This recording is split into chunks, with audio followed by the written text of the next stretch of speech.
Ksoo, the face of Jacksonville's drill war.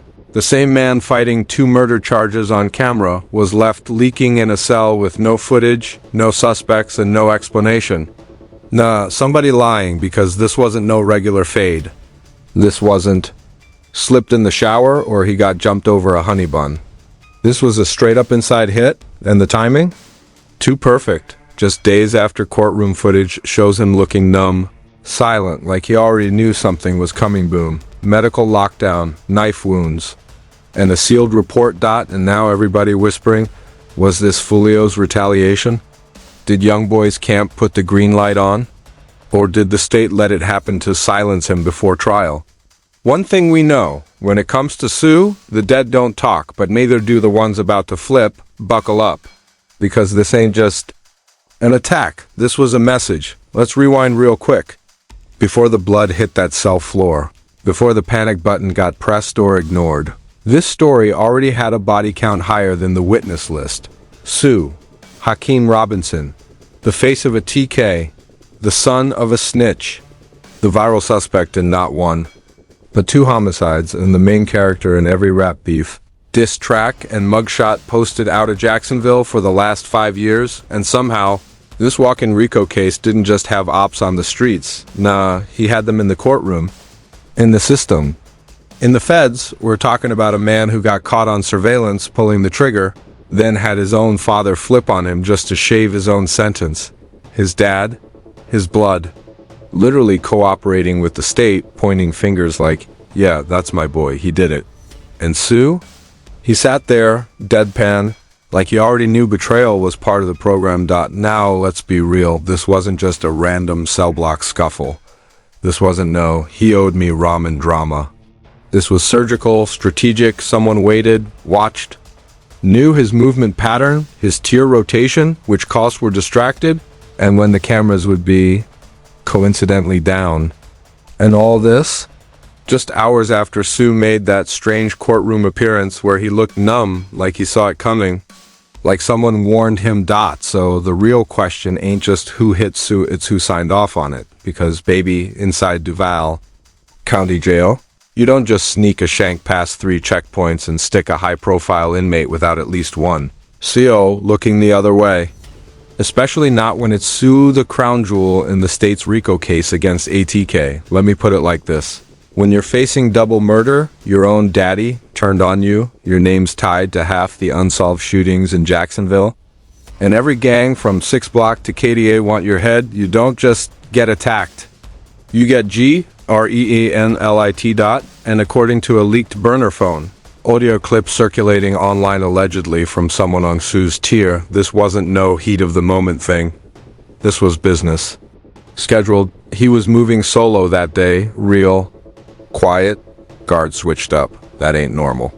He looked like he knew something was coming, and then boom, it happened quick. Boom, it happened quick. That's the energy behind every silent war in jail.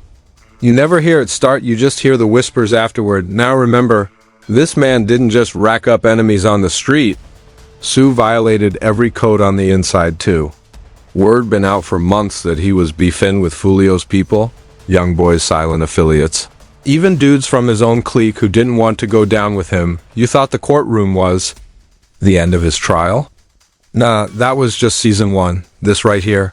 This was the sequel, and it came with steel silence and sealed medical reports. But here's where it gets real suspicious and where part 2 picks up. Because just minutes after Ksoo got rushed to the infirmary, the jail went into a sudden partial lockdown, but only his wing. No full riot, no alarm, no news coverage. And most important, no arrest. No suspect, no weapon recovered, no disciplinary transfers. Just a few mumbled statements from the guards and radio silence from the warden. So now we're asking, was this a calculated hit from the streets? Or did someone inside help them finish what the DA couldn't?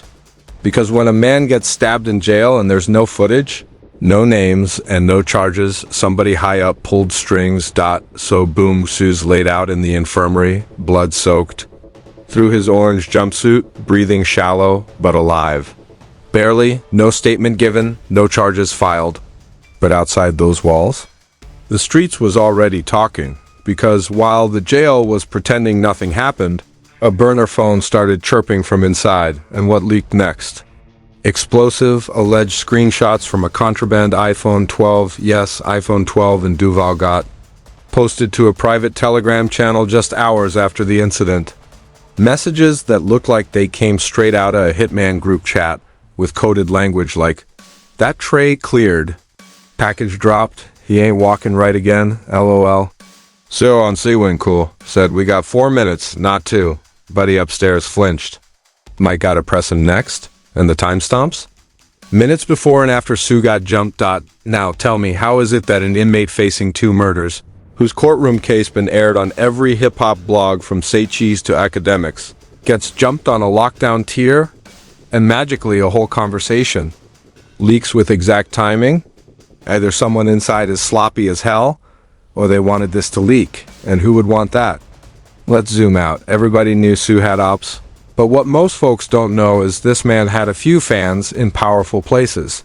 2. We're talking state prosecutors, gang unit detectives, even a certain lieutenant at the jail, all of whom allegedly wanted him alive for trial. Because K's not just a criminal, he's a keystone. You pull Ksoo out the stack, and the whole ATKKTA racketeering tower crumbles before it ever hits federal court. So why would they let him get touched? Unless they didn't, unless someone unauthorized made that call, because buried in the fine print of a leaked internal document from the Duval County Sheriff's Office, yes, we got our hands on that too, as one strange little line. Inmate movement on Seawing authorized under special escort, 2:14 p.m. August 3rd, escorting officer unnamed. Unnamed. Now, if you know how jail logs work, you already know that's not just a red flag. That's a smoking gun. Every move, every step, every door that opens gets logged, especially when it involves a high-profile inmate like Ksoo. For an escort officer to be marked unnamed, that's either an IT glitch, or someone deleted it on purpose. And let's talk about who had motive, because according to anonymous DMIS sent to a YouTuber named @DuvalWhispers, this wasn't even about old rap beefs. This was internal. Someone inside a TK wanted him gone. Why? Simple. Ksoo's been threatening to cooperate. Yeah, that word. Co-OPER-8. Now, before you clutch your pearls, let's remember, this is the same dude who watched his own father roll over like a dog for a plea deal. If your pops can fold, what makes you so different? Rumors had already started swirling that Ksoo was considering talking for time to avoid life. His lawyer quit back in May, his last court appearance delayed. His commissary account? Frozen. Those are the signs. And guess what? Snitching don't sit well with no one, especially not the same shooters you rap beside. So if you're in a cell, you start talking and the walls have ears, you might not make it to trial. And someone made damn sure Ksoo got the message. Now, here's where it gets grimy. A voice note surfaced sent through Signal, deleted in under a minute but recovered by a cyber sleuth who tracks encrypted gang traffic. This voice allegedly belongs to a Duval correctional officer with ties to a certain blood set affiliated with KDA. His exact words, "They ain't gone kill him, not yet. Just enough to scare him straight. He talking too much, moving nervous. Tell lil bro keep it zipped or we coming back. Just enough to scare him straight. So what does that mean? This wasn't a hit, this was a warning, which is worse because if someone wanted Ksoo dead, he'd be gone. But if they're leaving him breathing, watching, threatening, bleeding in a cold infirmary bed, that's psychological warfare. This ain't prison politics anymore. This is chess, but here's the kicker even after all that. No press release, no disciplinary hearing, no mention from Duval jail spokespeople, just a few local Reddit threads, and 2 accidental leaks to a street blogger with 13K followers. Like someone wants this buried and viral at the same time. So the question becomes, who's protecting Ksoo? Who's threatening him? And why does it feel like both groups are wearing the same badge? But before we answer that, we gotta talk about who stands to gain if Ksoo don't make it to trial at all. Because baby, that part right there, that's where the federal angle comes in. And we've got receipts. That's how long it took for the feds to land with a search warrant. a stack of burner phone intercepts, and an unmarked van parked outside the Duval County Jail. They weren't coming for Ksoo, they were coming for whoever tried to stop him from talking, because here's what nobody saw coming. The hit on Ksoo didn't scare him quiet. It made him talk louder. Word from a sealed federal affidavit leaked to 2 reporters from Jacksonville Insider is that Ksoo demanded protective custody, and in exchange he started talking names. Names of cell block runners, names of COs taking bribes, names of rappers funding gang operations from the outside. And you know what made the feds believe him? One phone call, made from a jail tablet, recorded time-stamped. A 7-minute conversation between Ksoo and a woman believed to be his cousin, where he says, "They tried to ice me, not even my ops, my own peoples. I ain't dying for this code, F*** that I ain't my daddy." That call was all they needed. The next morning, 5 inmates were relocated. 3 correctional officers were placed on administrative leave, and a sealed indictment was quietly filed in the Northern District of Florida, citing conspiracy, obstruction, and RICO predicate acts involving attempted murder inside a detention facility. Oh yeah. They activated the RICO nuke. Because once you cross from rap beef to federal conspiracy, it's not street rules no more. It's chess with prison time. And everybody's a pawn. Now here's where the story goes full Black Mirror. While Ksoo was recovering under 24/7 surveillance in the medical wing, the FBI subpoenaed Signal, Telegram, and the jail's internal messaging system. And that's when they found the real bombshell, a chat log from a contraband phone showing a series of messages, all time-stamped before the hit, being sent to a number in Atlanta. The number? Allegedly tied to a known affiliate of a major Atlanta rap label, one that has artists with ties to both Jacksonville and Savannah. Translation: this wasn't local. This wasn't just Duval politics. This was industry. Someone big outside the jail was allegedly coordinating inside violence to make sure Ksoo never got a chance to testify. Why? Because Ksoo knew too much. We're talking music videos funded by laundering money from street level hits, studio time booked with gang kickback, weapons moved across state lines using tour vans, all allegedly. But Ksoo, he'd seen it all, and now he was ready to burn the whole thing down. But before you light the match, here's the twist. Someone beat him to it. Because just as the feds started prepping Ksoo for relocation to federal witness housing, guess who pops up online with a cryptic tweet? Youngin Ace. One word: closure. No context. No @s, no subtweets, but it sent everyone into a frenzy. Why? Because insiders say Youngin had just been questioned by federal agents in relation to a 2019 shooting in Atlanta, a case that had gone cold until Ksoo's cooperation reopened it. So was that tweet a threat? A goodbye? A signal? No? Nobody knows, but 45 minutes later, it was deleted.